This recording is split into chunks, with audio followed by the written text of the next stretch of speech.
우리는 계속해서 산상수훈 중에 팔복의 말씀을 살펴보고 있습니다. 이 팔복에서 우리는 이제 다섯 번째 복인 긍휼히 여기는 자의 복에 대해서 함께 말씀을 나누기 원합니다. 팔복은 8가지의 복을 말하지만 크게 2가지의 복으로 나눌 수 있습니다. 첫 번째부터 복에 시작해서 네 번째 복까지는 하나님 앞에서, 다시 말하면 하나님과의 관계에서 가지고 있는 성도들의 특징에 대해서 이 4가지 복을 이야기하고 있고, 또 5번째 복부터 시작해서 8번째 복은 사람들과의 관계 속에서 가지는 성도들의 특징을 말하고 있습니다.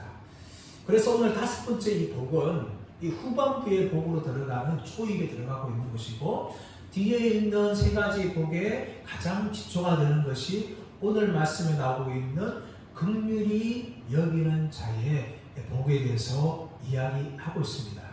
이렇게 2번째 해당하는 이 복의 복은 무엇을 말하고 있는가 하면 사람들과의 관계 속에서 가지고 있는 특징으로서 사람들과의 관계 속에서 나타나는 행동으로 드러나는 복이라는 겁니다.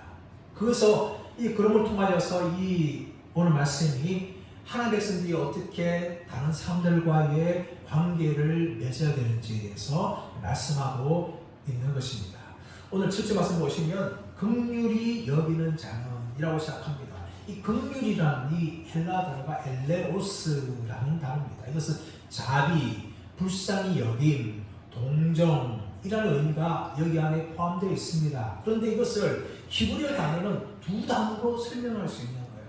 이 헬라어인 엘레오스는 히브리어 단어 2단어로 설명할 수 있는데, 하나는 무엇인가 하면 라함이라는 단어입니다. 라함. 이것은 다른 사람들의 아픔과 연약함을 보면서 함께 슬퍼하며 고통하는 마음, 그것을 라함, 불쌍히 여기다, 이런 의미를 가지고 있는 겁니다.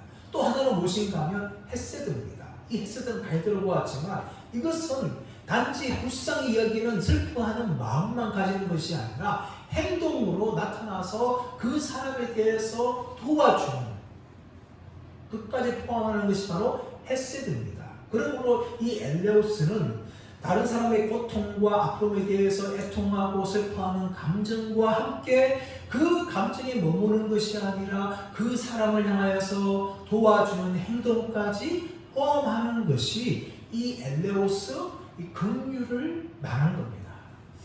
과거에 우리나라 민족을 보면은 참 사람들을 불쌍히 여겼고 사람들에서 잘 대해주는 그런 전통들이 참 많았어요. 그래서 과거부터 우리나라 사람들, 연약한 사람들을 도와주기를 잘 하였습니다. 지금은 사실 겁이 나요. 도와주는 것도 겁이 나요. 남이 주는 것 받아먹는 것도 겁이 납니다. 하지만 20, 30년 전만 하더라도 결코 그렇지 않았습니다. 어려운 사람들 보게 되었지만 못 본 척 하지 않고 그냥 지나가지 않고 도와주고 그들을 보살펴 주는 것이 우리나라 사람들의 모습이었어요. 자, 40여 년 전에 저희 어머니의 모습을 보면서 무엇이 떠오르는가 하면, 저희 집에 그 마당 앞에 평상이 있었는데 그 앞에 늘 사람들이 지나다녔어요. 지나다녔는데 어느 날은 정말 저도 처음 보는 사람이었고 우리 어머니도 처음 보는, 옷이 거의 다 떨어진 거지 같은 사람이 지나가는 거예요. 그러면서 우리 어머니한테 물 좀 달라고 하니까 물을 갖다 주었어요. 그런데 이 사람이 물을 먹고 난 후에 뭐라고 하면, 아주머니 배가 고프네, 먹을 거 없어요, 그러는 거예요. 그래서 어머니가 집에 아침 먹던 미역국이 있었는데 그것을 끓여가지고 밥을 말아가지고 김치하고 그분을 대접했어요. 그리고 나서 그 사람을 먹고 나서 그냥 잘 먹었다 인사하고 그냥 떠나갔어요.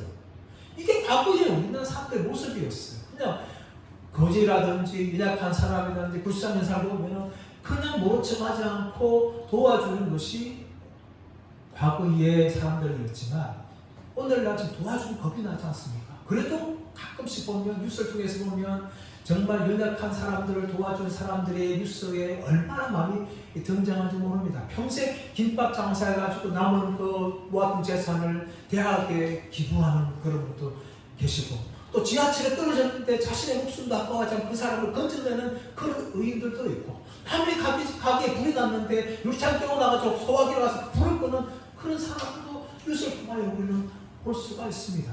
이런 사람들의 일반적인 모습들이 어쩌면 긍휼의 모습을 말하고 있는데, 오늘 성경이 말하고 있는 이 긍휼은 사람들이 가지고 있는 친절 이런 행동들을 향하여서 긍휼이 말한 것이 아닙니다. 이 긍휼은 하나님의 백성들에게만 있는 그런 특징인데, 이것은 자신이 얼마나 죄인인지를 하나님 앞에서 체험했던 사람들이 다른 사람들을 향하여서 베풀어주는 행동을 말해서 긍휼이라고 그렇게 이야기합니다. 예수님께서 여기에 대해서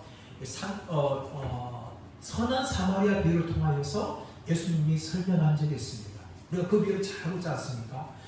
어느 유대인 어떤 사람이, 유대인이라고 생각되는 어떤 사람이 예루살렘에서 여리고로 가는 길에 가다가 그만 강도를 만납니다. 강도한테 가진 거 다 빼앗기고 또 강도에게 맞아서 거의 죽어가고 있었어요. 그때에 누가 지나가는가 하면 제사장이 지나갑니다. 제사장이 그 강도 많은 사람을 보자 그를 불쌍히 여기는 것이 아니라 그를 둘러서 그렇게 가버립니다. 또 시간이 지나서 레위인이 오는 거죠. 레위인이 보고 나서 왜 들어갑니까? 불쌍해서 치료하는 것이 아니라 제사장처럼 멀리 돌아서 가버렸습니다. 그런데 시간이 지나서 사마리아인이 지나갑니다. 이 사마리아인은 지금 강도 많은 사람이 유대인이라는 것을 알았을 것입니다. 그런데 불구하고 그 유대인을 추측되는 그 강도 많은 사람을 향하여서 다가가고 그를 상처를 싸매어주고 포도를 부으면서 상처를 치료해주고, 그것도 부족하여서 여관에 데려갑니다. 여관에 머물게 하고 또 자기가 가야 될 길이 있는데 돈을 주면서 혹시 돈을 뜯으면 내가 돌아와서 나머지 비용을 다 지불하겠다면서 그 여관 주인에게 이 강도 받는 사람을 돌보아 달라고 그렇게 부탁을 하면서 길을 떠나갑니다. 여러분, 그것이 무엇인가 하면 예수님 말씀하신 이 긍휼을 이야기하는 거예요. 연약하고 불쌍한 사람을 향하여서 그냥 감정만 가지는 것이 아니라 친히 자신의 모든 것을 통하여서 그 사람을 돌보아주고 도와주는 행동, 그것이 바로 긍휼인데, 그 긍휼이 바로 하나님의 백성들이 가져야 될 영적인 성품이라는 것을 예수님이 말씀하고 있습니다. 이 긍휼과 비슷한 단어들이 여러 가지가 있는데, 하나는 무엇인가 하면 용서예요. 다른 사람이 나에게 잘못했는데 용서를 베푸는 것은 이 긍휼의 한 부분이에요. 긍휼의 한 행동입니다. 그 사람을 불쌍히 위해서 죄에 대해 용서해 주는 것은 이 긍휼의 일부분이라는 것을 알 수가 있는 거예요. 반면에 사랑이 있습니다. 이 사랑은 긍휼보다 더 큰 단어예요. 사랑 밑에 긍휼이 있는 거죠. 이 긍휼이라는 것은 무엇인가 어려움 당하거나 불쌍히 여김을 받아야 될 사람들 향해 베푸는 행동이라면, 사랑은 불쌍히 여기지 않아도 되는 대상을 향한 친절한 행동이 사랑입니다. 마치 뭐하던가 하면 아버지가 그 자녀들, 부모가 그 자녀 돌보는 것이 뭔가 사랑이죠. 그들을 불쌍히 여기게 한 것이 아닙니다. 그들이 무엇에 다쳐서 한 것이 아니라 일반적으로 행동하는 것이 이 사랑이죠. 그래서 토마스 왓슨이라는 신학자는 사랑은 애인을 찾아가는 사람과 같고 긍휼은 환자를 찾아가는 의사와 같다라고 이야기합니다. 환자는 도움이 필요하지 않습니까? 의사의 불쌍함을 받아야 됩니다. 생명의 위험이 있기 때문에 의사가 도와주는 거지만, 사랑은 그것을 넘어서는 거예요. 부족하지 않아도, 그리고 다치지 않아도 베풀 수 있는 것이 사랑입니다. 긍휼과 구분되고 긍휼보다 더 위에 있는 거죠. 더 나아가서 은혜가 있습니다. 은혜는 무엇입니까? 마땅히 받을 만한 자격이 없는 사람에게 베풀어주는 것이, 사랑의 행동이 바로 은혜예요. 이 은혜가 어디 나타났습니까? 바로 예수님의 십자가에서 나타났어요.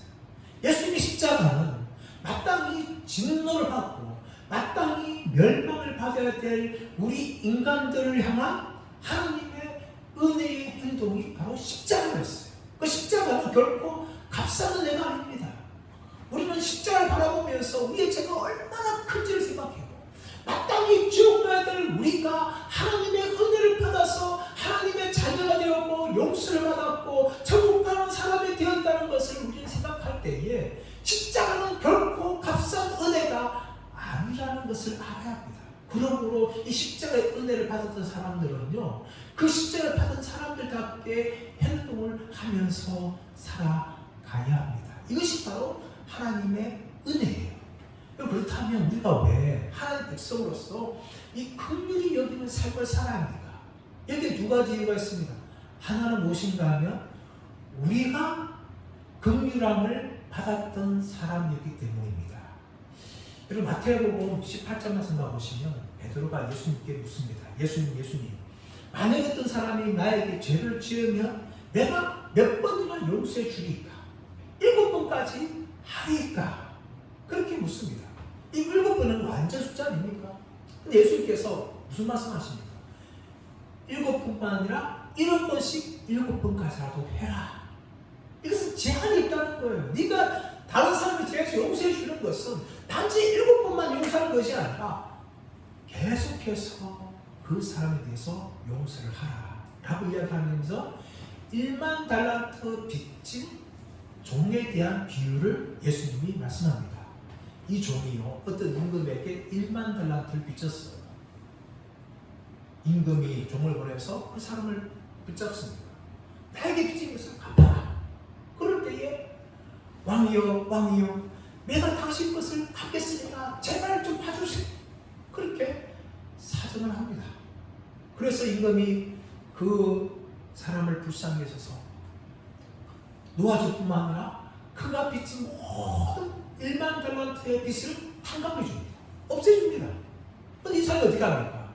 용서를 받은 후에 길을 가다가 자기에게 100데나리온 빚진 사람을 만납니다. 그 사람 만나자마자 목을 붙잡습니다. 흔듭니다. 야 이놈아, 나에게 빚진 돈 내놔라. 그 사람이 사정합니다. 1만 달란트 빚진 사람이 임금에게 사정하였듯이 똑같이 사정하죠. 나를 불쌍히 해주세요. 내가 꼭 갚겠습니다. 어떻게 합니까? 네가 갚지 안 된다면서 그 사람을 감옥에 쳐넣습니다. 그것을 우연히 임금의 종이 보았어요. 종이 달려가서 임금에게 보고합니다. 왕이여 임금께서 용서해 준 그 1만 달러 빚진 사람이 자신이 빚진 100달러 빚진 그 사람을 감옥에 쳐넣었습니다. 왕이 진노합니다. 어떻게 이런 놈이 있을 수 있나? 배은망덕한 놈이다. 잡아라. 잡아와서 어떻게 합니까? 내가 너에게 1만 달란트를 용서해 주었다면 너도 너에게 빚진 자를 용서해 주는 것이 마땅하지 아니하냐. 그렇게 말씀하시면서 예수님께서 너희가 각각 형제를 향하여서 중심으로 마음으로 용서하지 아니하면 하늘 아버지께서도 너희의 죄를 용서하지 아니하리라. 그렇게 말씀하는 겁니다. 여러분 1만 달란트가 얼마쯤 될까요? 여러분 100달러는 얼마쯤 될까요? 이 1데나리온이 노동자 하루 품삯이라고 이야기합니다. 쉽게 생각해서 그냥 1데나리온 10만원을 쳐봅시다. 10만원. 그러면 100데나리온은 1000만원입니다. 1000만원. 그런데 1만 달란트 중에 1달란트는 6,000데나리온이에요. 계산해 보세요. 6,000데나리온인데 그것이 1만 개 있어요. 여러분 참 복잡하지 않습니까? 제가 이걸 대신에 계산하면 이 돈은 대략 6조입니다. 6조. 여러분 6조하고 1,000만 원 비교가 되는 돈입니까? 1억과 1,000만 원도 비교가 되지 않는데 6조하고 1,000만 원은 비교 자체가 되지 않는 돈이에요. 그런데 그 6조를 용서받았던 이 종이 1,000만 원 빚진 그 사람을 용서하지 않고 있는 거예요. 예수님께서 이 비유를 드시면서 너희가 각각 형제를 향하여서 중심으로 용서하지 않으면 하늘 아버지께서도 너희 죄를 용서하지 않겠다. 그렇게 말씀해요. 근데 여러분 이것을 우리가 잘못 오해하면 우리가 다른 사람 죄를 용서해야 하나님이 우리 죄를 용서한다. 이런 조건으로 생각할 수 있어요. 그게 아니라는 거죠. 왜 이런 비유를 하는 겁니까? 이미 우리는 예수님의 십자가에 죽으신 말미암아 우리의 모든 죄를 용서받았기 때문에 우리에게 잘못한 사람을 향하여서 용서하는 것이 마땅하다는 것을 예수님이 말씀하기 위해서 이 비유를 하는 거예요. 여러분 다른 사람들이 용서해야 용서받는 것이 아니라 이미 용서받은 사람이기 때문에 우리는 다른 사람의 죄에 대해서 용서하며 살아야 한다는 것을 예수님이 말씀하는 것입니다. 그리고 더 나아가서 여러분 예수님께서 왜 우리를 향하여서 긍휼히 여긴 자는 삶을 살아가는가 하면 이 긍휼히 여길 때에 우리는 긍휼함을 받을 수 있기 때문입니다. 긍휼함을 받아요. 여러분, 하나님께서는 우리 죄를 용서해 주시는데, 근데 이것을 생각할 때 우리 앞에처럼 잘못 생각하게 되지만 우리의 본능, 우리가 긍휼히 여기야 긍휼을 받는다, 이 조건적으로 일반적으로 생각하는데 이것이 바로 이 가톨릭의 오해입니다. 가톨릭의 오해. 여러분, 가톨릭이 구원은 무엇인가 하면 그들은 행위 구원을 해요. 자신들이 열심히 저거 선하게 살아서 말씀을 잘 지켜서 그렇게 살아가면은 하나님께 죄를 용서받고 천국에 간다. 이게 가톨릭이에요. 가톨릭. 이 안에 뭔가 보석신앙이 있는 거예요. 보상신앙. 이 행위론이 아니라 우리의 구원은 전적인 하나님의 은혜이며 우리가 죄 용서받는 하나님의 전적인 은혜죠. 우리 믿음까지도 뭡니까? 하나님께서 우리에게 은혜로 주신 것이 믿음입니다. 은혜도 선물이에요. 에베소 2장 8절 9절 말씀 보시면 너희가 그 은혜를 말미암아 믿음을 말미암아 구원을 받았나니 이것이 너희에게서 난 것이 아니 하나님의 선물이요 행위에서 난 것이 아니니 아무도 자랑하지 못하게 하랍니다 라고 말씀하고 있는 겁니다. 여러분, 그러므로 이 긍휼히 여기는 것은 긍휼히 여기는 하나님의 특징인데, 이렇게 긍휼히 여길 때에 하나님께서는 우리를 긍휼히 여긴다는 것은 조건에 대한 반사가 아닙니다. 보상이 아니에요. 긍휼히 여긴 자에게 특별히 하나님께서 은혜를 베풀어 주시는데, 성경에 보시면 하나님께서 베푸신 은혜에 참 많이 언급하고 있어요. 사무엘하 22장 21절 말씀 보시면 자비한 자에게는 주의 자비하심을 나타내시며 완전한 자에게는 주의 완전하심을 보이시며, 또 시편 18편 25절 말씀 보시면 자비로운 자에게는 주의 자비로우심을 나타내시며 완전한 자에게는 주의 완전하심을 보이시며, 누가복음 6장 38절 말씀 보시면 주라 그리하면 너희에게 줄 것이니 곧 후이되어 누르고 흔들어 넘치도록 하여 너희에게 안겨주리라. 너희가 헤아리는 그 헤아림으로 너희도 헤아림을 받게 될 것입니다. 잠언서 14장 21절 말씀 보시면 이웃을 업신 여기는 자는 죄를 범하는 자요 빈곤한 자를 불쌍히 여기는 자는 복이 있는 자니라 라고 이야기합니다. 여러분, 하나님께서는요, 우리가 다른 사람에 하여서 자비를 베풀 때에, 다른 사람에게 용서를 베풀 때에 우리에게 더 큰 자비와 더 큰 용서를 우리에게 주신다는 겁니다. 자비를 베풀면서 자비 조건적으로 받는 것이 아니라 이 자비를 베풀 때에 하나님께서 그것을 보시고 더 큰 축복을 우리에게 주신다는 것입니다. 여러분, 이것이 성경에서 말하고 있는 것이죠. 근데 여러분, 하나님만 그럴까요? 하나님만 우리가 다른 사람을 긍휼히 여기고 그 사람에게 자비를 베풀 때 우리에게 그렇게 하시는 것이 아니라 사람들도 여러분, 우리가 긍휼을 베풀 때에 그 긍휼에 대해서 반응을 합니다.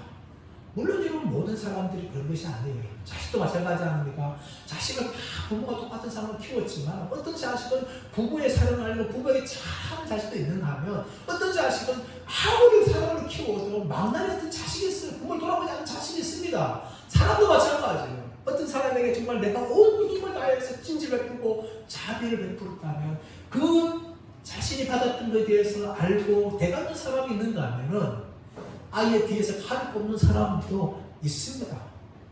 그러나 우리가 어떻게 해야 됩니까? 그런 불구하고 우리는 할 수만 있으면 다른 사람들 향하여서 긍휼 베풀고 자비를 베풀어야 됩니다. 그럴 때 어떤 사람들은요, 그 긍휼과 자비에 대해서 갚는 사람들이 종종 있습니다. 100주년 기념교회에 은퇴하셨던 이재철 목사님 계세요. 이분이 목사님 되기 전에 홍성사라는 기업을 경영하셨습니다. 이 홍성사의 기업을 경영할 때에 그 기업이 잘 나갔어. 돈을 많이 벌었어요.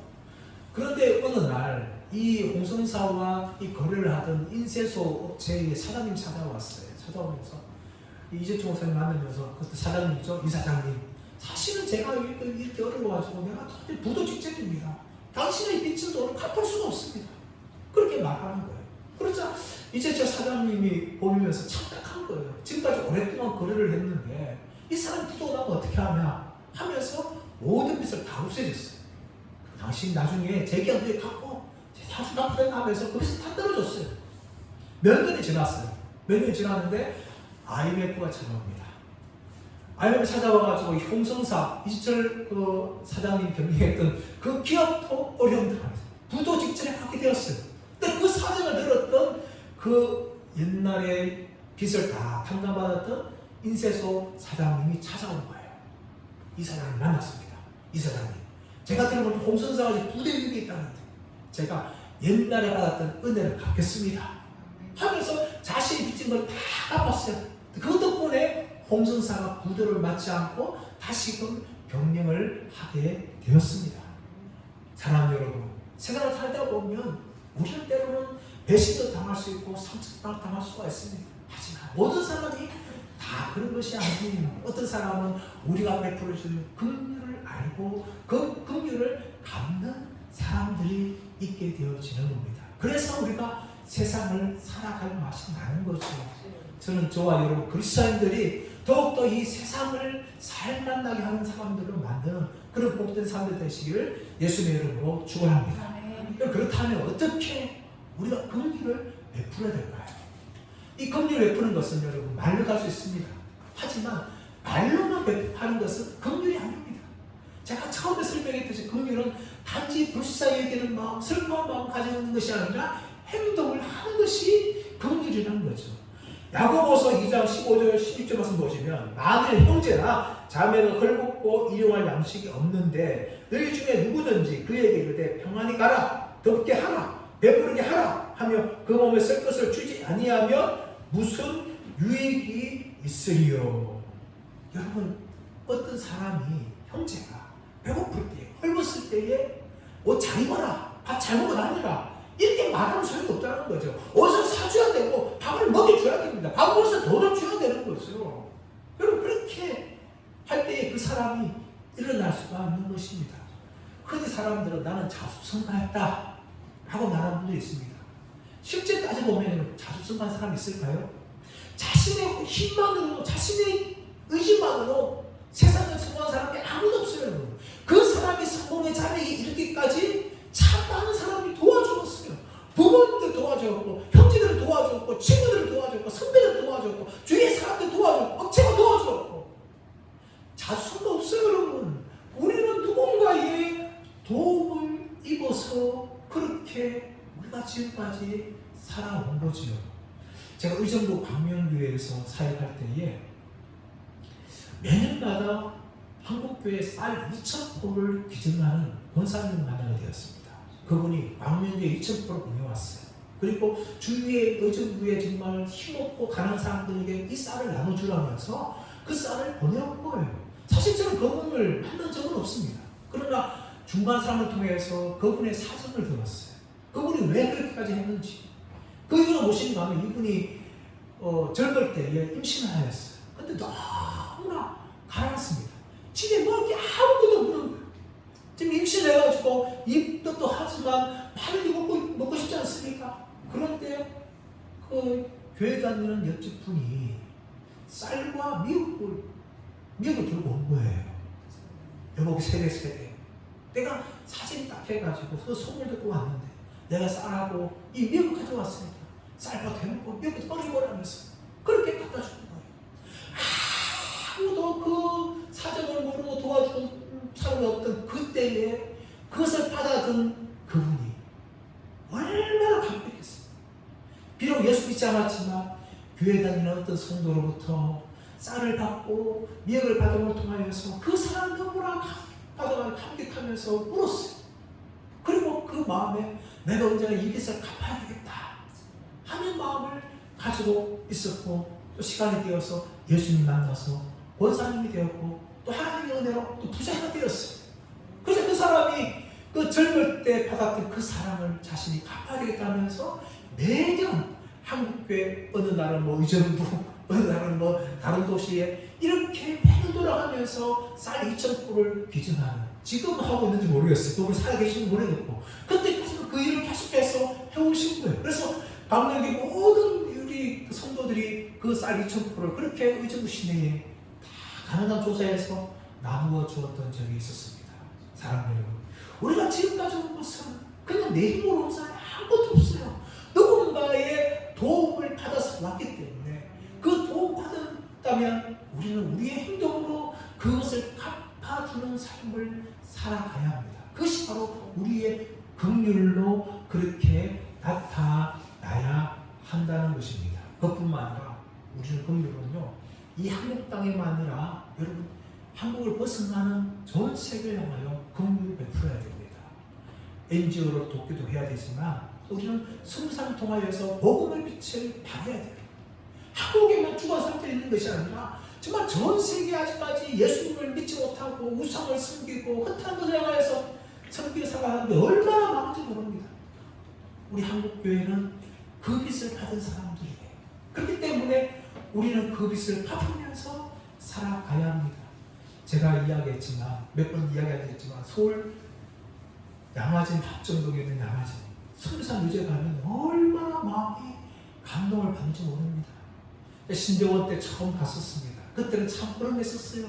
묘지가 별로 관리되지 않고 그냥 평범한 묘지였습니다. 지금은 100주년 기념교회에서 그 묘지를 한답게 꾸몄고 또 여러 가지 기념관도 만들어서 정말 많은 사람이 와서 볼 것이 있는 것을 만들어 주었는데 여러분 그 성도 묘지 보면 정말 언더우드 아펜젤을 비롯한 정말 수많은 성도사들의 무덤이 곳에 있지 않습니까? 그것보다 더 마음을 저를 울컥하게 한 것은 그 성도사들이 낳았던 아이들의 무덤이었어요. 어른들의 무덤 동산에 있지만 그 아이들 밑에 동산 밑에 50여 개가 십자가 꼽혀 있는데 참 그 아이들이 태어나자마자 이 한국 땅의 풍토병으로 또 가난으로 여러 가지 이유들로 인하여서 아이들이 꽃을 피우지 못하고 그곳에 죽고 말았습니다. 정말 이름도 없는 그 아이들, 성도자들의 아이들의 묘지가 그 양화진을 보면서 정말 가슴이 울컥했어요. 근데 여러분 성도자 묘지는요 합정동에 있는 것이 아닙니다. 전국 곳곳에 있어요. 광주에도 있고 전주에도 있고 우리 대구 청라 언덕에도 있지 않습니까? 아담스 선교사의 아내 여성사님의 묘지 필께서 14개의 묘석이 청라 언덕에 있습니다. 여러분 전국 곳곳에 선교사님들의 무덤이 있는 거예요. 우리나라가 이렇게 기독교 국가로서 교회가 많아진 이 나라가 된 이유는 뭔가 하면 그렇게 이 땅에 어두운 땅 풍토병이 창궐했던 그 조선의 땅에 와서 수많은 선교사님들이 자신들의 생명을 바쳤기 때문에 오늘날 한국교회가 있는 것이고 지금도 저와 여러분이 믿게 되는 겁니다. 그래서 우리는요 정말 열심히 선교를 해야 돼요. 더 나아가서 우리 주위에 있는 사람들 향하여서 눈물을 흘리며 기도해야 됩니다. 우리 가족들 중에서 우리 이웃들 중에서 친구들 중에서 친자들 중에서 혹시라도 예수 믿지 않는다면 그 사람들을 위해서 우리는 눈물을 흘리며 기도해야 돼요. 어거스틴이 이렇게 말한 적이 있습니다. 우리가 장례식을 가서 죽은 사람을 위하여 눈물을 흘리고 조문한다면 지금 하나님 없이 영적으로 죽어간 사람들을 위해서 눈물을 흘리며 기도하는 것은 너무나 마땅한 일이 아니냐 그렇게 말한 적이 있습니다. 우리는 장례식에 가서 죽은 사람들에서 눈물을 흘립니다. 그렇다면 지금 예수님을 알지 못하고 영적으로 죽어있는 사람들을 향하여서 눈물을 흘리며 기도하는 것은 너무나 당연한 일입니다. 그럼 우리는 힘써 예수님을 알지 못한 사람들을 향하여서 긍휼의 마음을 가지고 그들이 예수를 믿지 않으면 영원한 지옥에서 고통을 당해야 되는데 그 고통을 생각하면서 그들을 위해서 기도하고 힘써 복음을 전하는 저와 여러분들 되시기를 예수님을 축원합니다. 이제 말씀의 결론을 맺기를 원합니다. 여러분 교회의 중심은 십자가입니다. 십자가는 세로와 가로로 되어 있습니다. 세로가 길고 가로가 좀 짧지요. 근데 이 지금 십자가가 무엇을 의미합니까? 세로는 하나님과의 관계를 이야기하고 있고 가로는 사람들과의 관계를 이야기합니다. 그런데 이 십자가가 점점 가로가 짧아지고 있어요. 세로가 남고 있어요. 많은 사람들이 자기만 복받고 자기만 잘 되려고 하나님을 잘 믿으려고 노력하는데 전혀 사람들과의 관계가 이루어지지 않아요. 사람들 향해 돌아보지 않습니다. 이 가로가 짧아지고 있어요. 더 나아가서 사람들을 비판하며 정죄합니다. 저 사람은 교회 중직자인데 왜 헌금사를 제대로 안 하고 왜 봉사를 안 하지? 하면서 이야기합니다. 새신자를 보면 정죄합니다. 이런 정죄와 비난이 교회에 난무합니다. 그래서 교회는요, 점점 뭐가 되고 있는가 하면 십자가가 사라지고 몽둥이만 남는 거예요. 세로만 남는 겁니다. 그 세로를 가지고 남들 향해 정죄하고 비난하며 그렇게 교회가 변해가고 있어요. 우리는 무엇을 회복해야 됩니까? 언제나 십자가를 회복해야 됩니다. 십자가는 세로만 있는 것이 아니라 가로도 있습니다. 가로가 점점 짧아지면 사람들과의 관계가 짧아지게 되시면 교회는 십자가를 잃어버리고 몽둥이만 남는 교회가 되는 겁니다. 상처뿐이게 되는 거지.